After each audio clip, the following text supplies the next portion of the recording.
Olá, criaturinhas! Bem-vindos ao canal Vinas, tudo bom com vocês? Eu sou a Ra, e hoje, como prometido e atrasado porque a Tic-Tac resolveu decretar na minha pessoa, vou encerrar finalmente as resenhas do Grishaverse que eu comecei lá em fevereiro, tá certo? Falando sobre o último livro do Grishaverse, que é o Rule of Wolves, tá certo? A continuação de King of Scars, tá certo? King of Scars, que eu já falei aqui no canal semana retrasada. E como vocês podem ver, o Rule of Wolves é consideravelmente maior do que King of Scars. Tipo, eu diria até ofensivamente maior do que um pro outro, porque, minha senhora... Mas então, o Rule of Wolves não só finaliza a duologia King of Scars, como também dá fim ao universo Grisha, tá certo? Esse é o livro que conclui a saga de muitos personagens que nós conhecemos lá em Sombra e Ossos. E o Rule of Wolves foi publicado em 2021, no mesmo ano em que saiu a primeira temporada da adaptação da Netflix de Shadow and Bone, tá certo? Inclusive agora na segunda temporada a gente teve várias referências a esse livro. Vários detalhezinhos assim que quem leu pegou na temporada, tá? E no Brasil, por algum motivo que eu não entendo, razão, motivo, circunstância do qual, ele ganhou o subtítulo de Trono de Prata e Noite. King of Scars também tem um subtítulo assim no Brasil, Trono de alguma coisa e Ouro, se não me engano. Esses subtítulos literalmente não fazem sentido nenhum com os livros, tá certo? Não tem nada relacionado a Prata e Noite aqui, nem a Ouro aqui. Tipo, eu acho que foi uma coisa mais da editora de pegar a onda de Sarah J. Maas, de Trono de não sei o que, Trono de não sei o que, Corte de não sei o que lá das contas. E fizeram isso, mas tipo, não tinha necessidade nenhuma desses subtítulos e nem precisa, tipo... Se eles queriam botar nome em português, podia ter só traduzido pra Rei de Cicatrizes e Reinado dos Lobos. Tipo, não precisava dessas coisas, sabe? Mas antes de começar a falar sobre o Rule of Wolves de verdade, eu preciso avisar que esse vídeo contém spoilers gigantes de King of Scars, tá certo? Se você não quer saber como King of Scars termina e a grande virada da história, a grande coisa que se muda tudo no final de King of Scars, saia desse vídeo agora, vá ler King of Scars, depois volte aqui, tá certo? Porque eu vou entregar o jogo. Dito isso, vamos começar. Então, Rule of Wolves começa algumas semanas só depois do final de King of Scars e a gente vê Nikolai e Zoya lidando com as ramificações de todos os acontecimentos desse moço aqui, tá certo? Em especial, o golpe que Shuhan tentou dar em Ravka, tentando matar Nikolai e no lugar matando o pobre do Isaac. E a possível guerra, que não é mais assim, tão possível, já quase certeza, com Fierda. Além, é claro, do plot twist do Darkling ter voltado da tumba. Então, assim, o prato de Nikolai Zoya não tá cheio, ele tá esborrando. Enquanto isso, em Fierda, Nina continua infiltrada como Mila, só que agora, em vez de estar infiltrada no convento, ela conseguiu se infiltrar na casa de Arrow Broom, o líder dos Juskelly e uma das pessoas mais importantes da força militar de Fierda.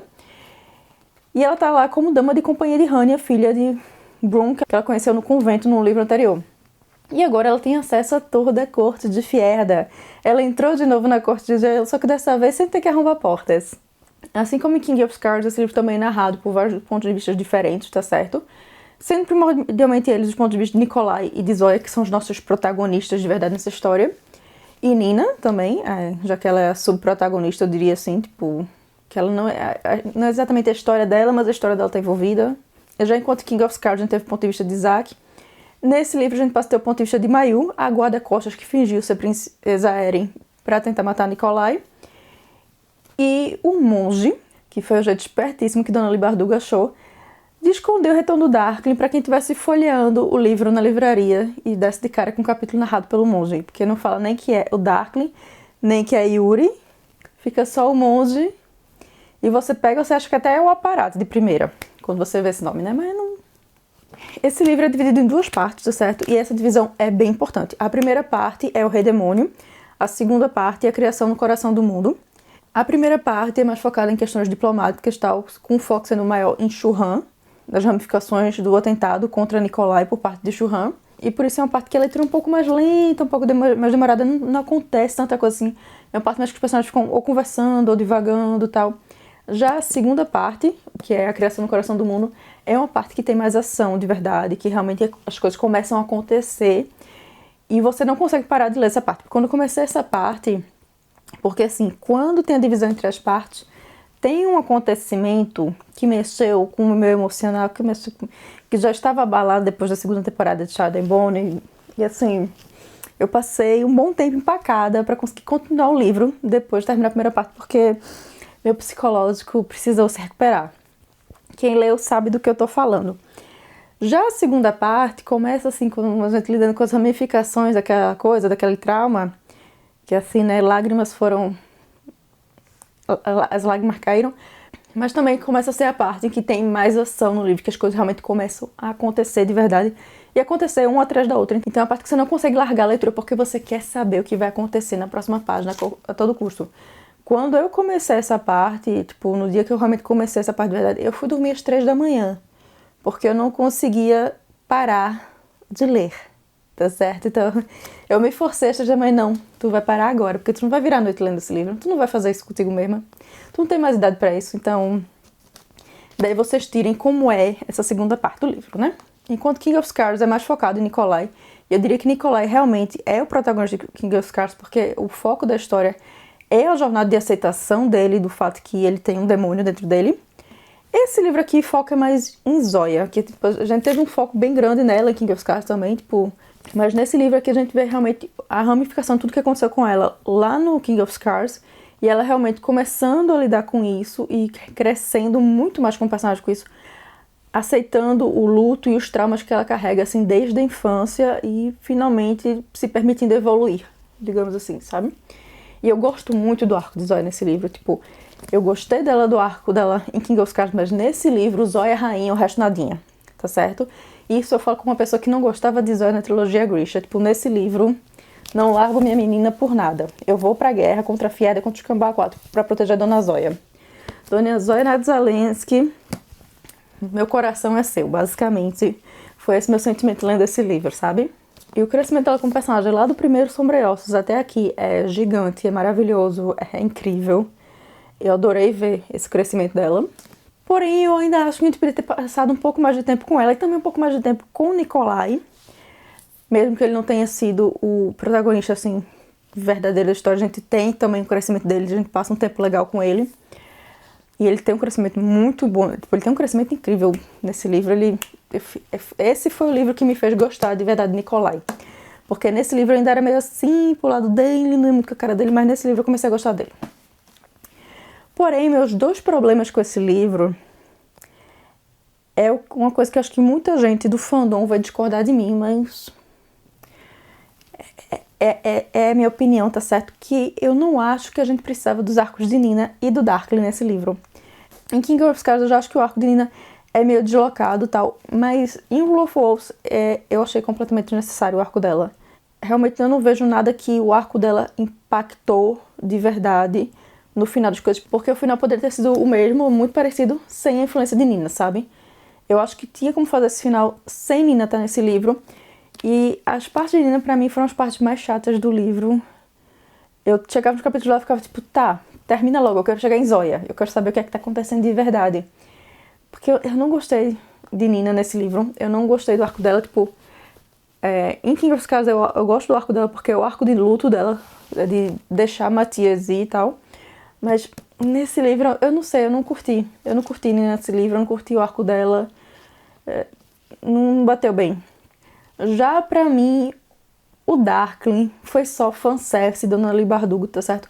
O Darkly não precisava estar nesse livro de jeito maneira, porque tipo, eu entendo a sombra do Darkly nesse livro, mas o Darkly real oficial nesse livro aqui eu achei desnecessário, eu achei fanservice, eu achei assim, tipo...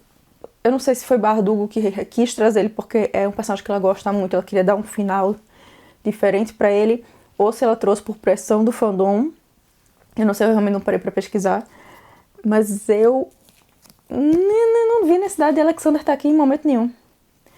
Até a principal coisa assim ao redor da história dele, que é a coisa que tá pairando por trás da guerra, que eles precisam achar um jeito de resolver, é resolvida de um modo tão fácil no penúltimo capítulo, que é tipo...